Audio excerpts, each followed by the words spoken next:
Well. Can somebody tell me where Ronda Rousey at this point?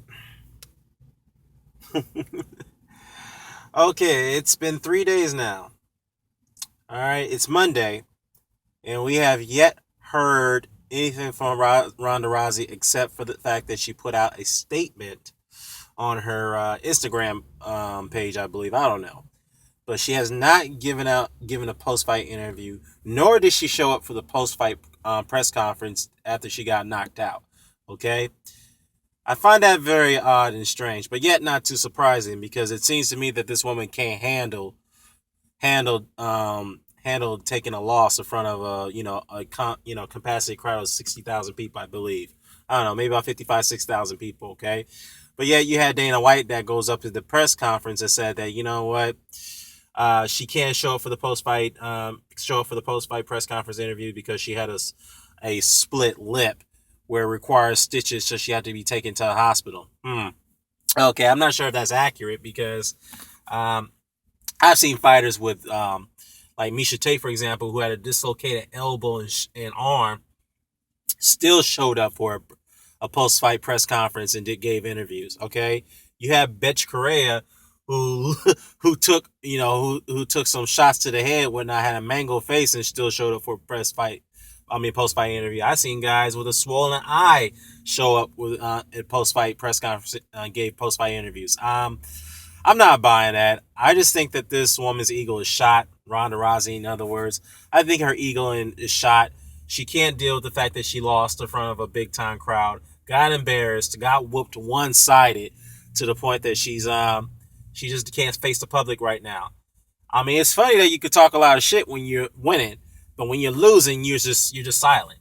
You're quiet as a mouse. All right. So I don't know. I mean, yeah, you put out a statement on Instagram, but to me, that's not sufficient. I just think that what you need to do is give interviews so that way you can give your assessment on your fight. Yes, it's embarrassing. Give an assessment. I give you more respect for that. You can do that. Give a post fight interview, give your assessment on your performance, and realize the mistakes you made, and then correct them when the next time you fight. It's plain and simple. All right. I mean, it kind of reminds me of this situation where where some certain athletes can't handle embarrassing losses or losses by that matter.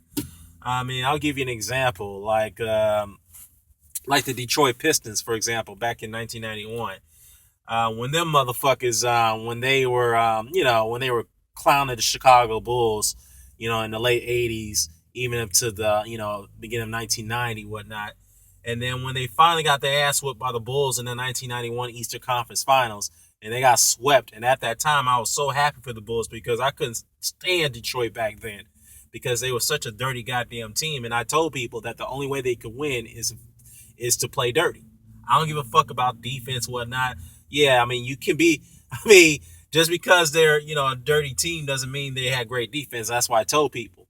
But when they finally got their ass whooped by the Chicago Bulls, them motherfuckers just left the bench, walked off the court 7 seconds before the game ended, and they refused to shake hands with the Bulls, except for a couple people. I think that was Joe Dumars.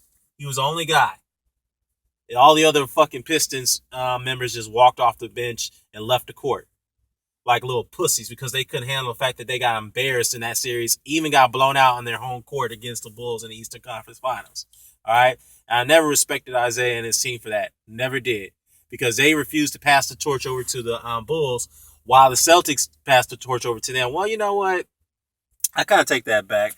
I mean, the Celtics were kind of a little distasteful in the way, too, in the way they got embarrassed by Detroit back in '88. But, it is what it is. But, and also Adrian Broner, who got embarrassed by embarrassed in front of the crowd in San Antonio when he got his ass whooped by Marcos Maidana.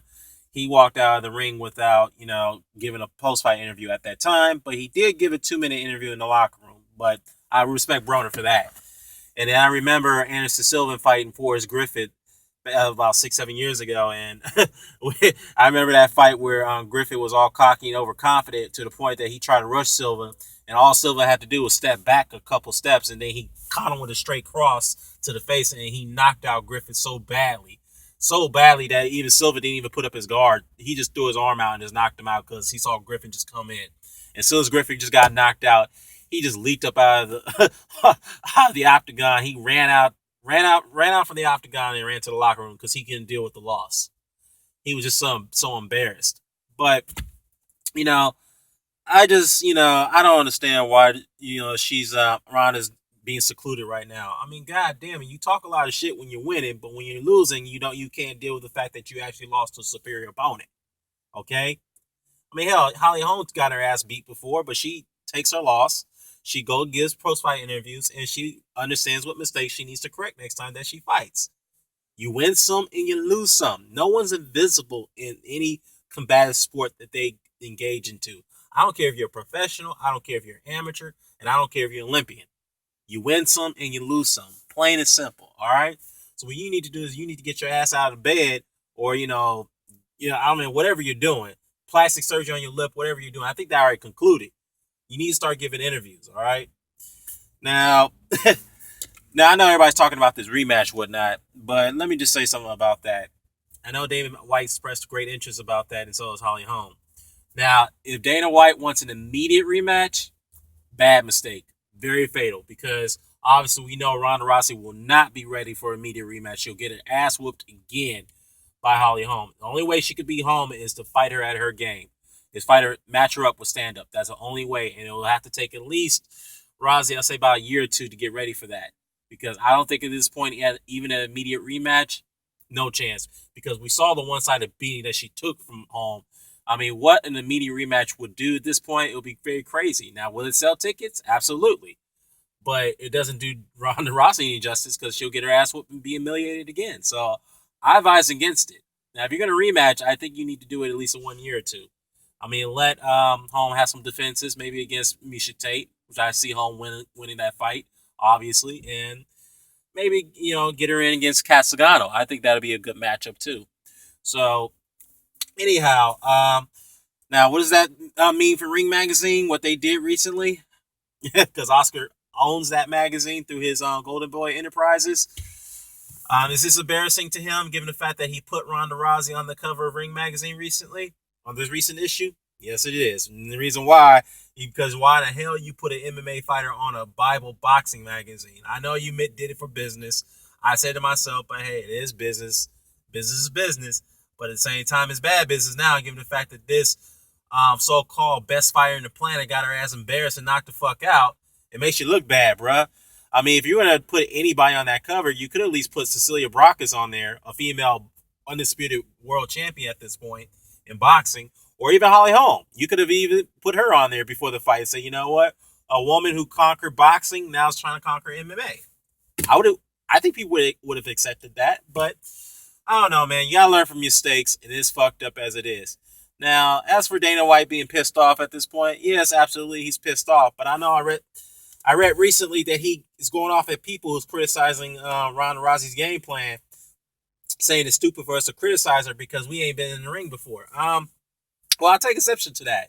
Okay, you have to understand, Dana, that people who pay good money to see Rousey fight and entertain you will have a right to criticize. Okay, because without them, you won't have the business that you have right now. Not MMA.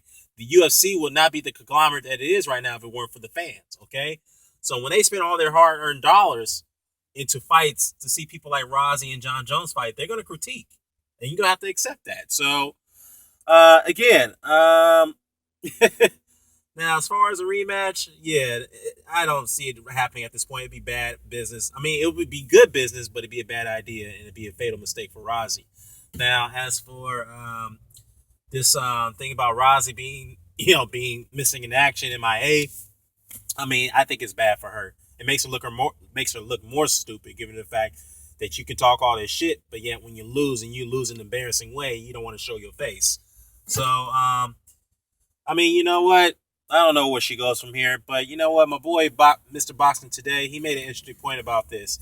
Because Gina Carano was almost in a parallel position where she was being marketed all over the world when she fought at Elite XC and Strikeforce, and then when she went up against Chris Cyborg and got her ass beat, and she did put up a better effort than Ronda Rousey did. she pretty much fell off the map, and nobody, pretty much people forgot about her. So is Ronda Rousey a Gina Carano at this point? I don't know. I mean, she did say she'll come back, Ronda Rousey, but we'll see.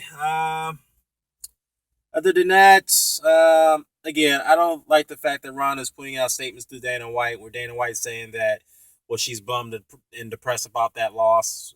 I think she needs to come out and do interviews right now, because it's been 3 days now and no one's heard from her except for that little statement on Instagram. So drop a comment below. Let me know what you think about the rematch. You think it's feasible now, or you think it's feasible later? And what do you think about athletes that I mentioned taking embarrassing losses and whatnot? You think it'd be feasible for them just to keep their head down, or just get post-fight interviews? Let me know what you think. Signing off. Peace.